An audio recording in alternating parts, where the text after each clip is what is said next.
झालं सुरू. Okay, question number 2.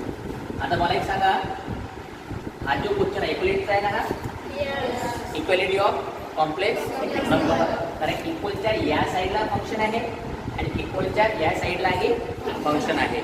म्हणजे हा क्वेश्चन कुठं चालला आपला, this question goes to equality of complex number. आणि इक्वॅलिटी ऑफ कॉम्प्लेक्स नंबरमध्ये काय करतो आपण, रिअल पार्ट वेगळं लिहितो आणि इमॅजिनरी पार्ट वेगळं लिहितो. बरोबर आहे, मी लिहितो इथं, ठीक आहे ना. बाय